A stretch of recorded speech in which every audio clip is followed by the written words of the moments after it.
Well, Lewis, a couple of days on from what happened at Glanford Park. Looking back and reflecting, have you changed your opinions on anything that you saw? No, not really. I mean, like I said, it's the manner in which we take defeats and our application on the pitch for 90 minutes.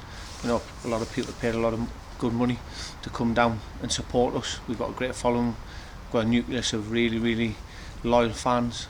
So the least we can do, you know, is run around, and yeah, we're hurting and it was disappointing for everybody.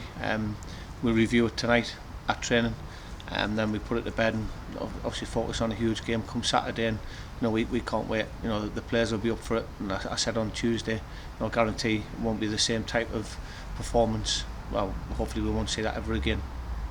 They do say after a fall, the best thing to do is get straight back on the bike or the horse or whatever the saying is, yeah. and we get a great chance this weekend. Yeah, of course we do. I mean, we've got a lot of experienced players, you know, who play at this level and above. We've got a lot of boys coming in new who are really good characters. You know, that was one of the things that was imperative when they came in. So like I say, nobody's done that on purpose. It's just we need to make sure we apply ourselves properly and run through that brick wall for 90 minutes for the supporters, for the club, and for each other.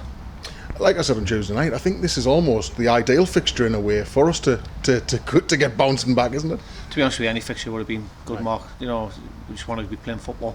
You know, if we had a week to wait or 10 days to wait, there's the training, there's the overthinking. Whereas, you know, we reflected on Tuesday night when we came home.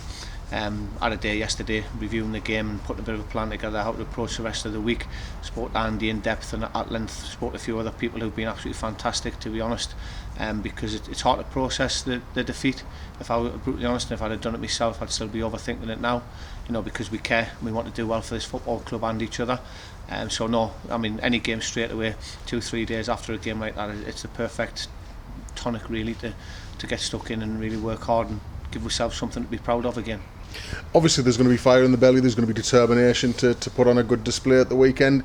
Is there also on the flip side of that just the, you know, the professionalism of, you know, these games can always be a bit fiery in themselves. You've got to try and play the game rather than the occasion. Yeah, exactly. I mean, we said that the other night. You know, we've got to play the game, we don't play the occasion.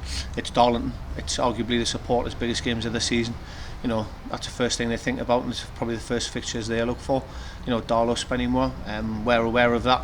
The new players are certainly aware of it now. It's been drilled into them since they've come into the club, the importance of it. And like I say, we've got to apply ourselves properly and do it properly, which I've got no doubt about it, we will. There is a rivalry, and it makes for excitement, doesn't it? You know, not just for the fans, but the players will feel that as well, won't they? Yeah, of course they will. It's what it's about. You know, we want to play football. We want to play competitive, you know, high intense, you know, games with something on them. You know, we don't want to be a mid-table team. We want to be pushing towards the playoffs and promotion, and we've got to approach every game the same.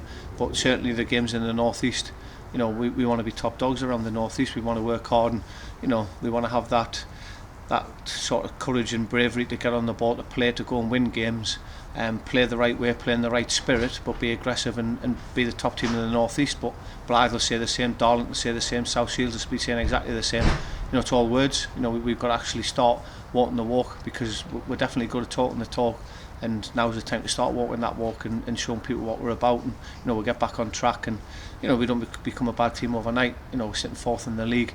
You know, I know the players will have been hurt, and the bus was very, very sombre driving home, as you would expect it to be.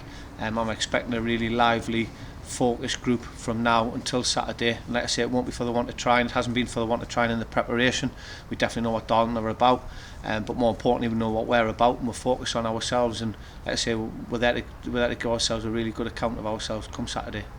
I know it's Josh Gowland, the Darlington manager, saying, you know, they need to be aware of the fact that we're going to be a wounded animal. We're going to look to try and strike back. But on the flip side of that, what can we expect from Darlington, who haven't really, I guess it's fair to say, had the season they'd been hoping for? Well, I mean, people can say things like that. You know, we're going to approach the game as we have every other game. You know, there's a little bit more needle in it with it being a local derby. Yes, we're hurting. Yes, we want to make amends for Tuesday night. So it's great that he's trying to start a psychological battle, but it won't wash with me if I'm being brutally honest. We'll apply ourselves and prepare properly. You know, the players know what they've got to do. They know what it's like to play against Darlington. What we're expecting from them, I mean, results haven't been great. We'll treat them with the respect they deserve, like every other team in this league. You know, potentially hear all these adages that form goes out the window and all this type of stuff. So, you know, they'll be wanting to get at us and maybe exploit us a little bit. But we're prepared for every eventuality. You know, we've gone through 3 or 4 different scenarios already that we'll walk through and talk through the players for the rest of this week. So it'll be a tough game, definitely a tough game. One we're going to really relish, grab by the scruff of the neck. You know, yes, we're going to take it to Darlington. Yes, we're going to show we're intent, and yes, we're going to put all them wrongs right on Saturday, or we're going to try to. Sorry. And just finally, in terms of your selection, I know you won't want to do anything other than keep your cards close to your chest, but is it in your mind to try and shuffle things around a little bit if you can? I'm in 2 minds. You know, you always that, and we've got to think about it. You know, do you give players the opportunity to wrong, you know, to right them wrongs? You know, some of you have to do that. Do we need to just tweak two or three things tactically? Do we need to look at a couple of niggles and knocks? Do we need to look at how people train? That we're probably working on how people train tonight, Mark, and we'll see and take it from there. But I'm very open-minded at the minute. I think that's the best way to approach this game. Like I say, we'll be able to reassess come Friday night, ready for the game Saturday.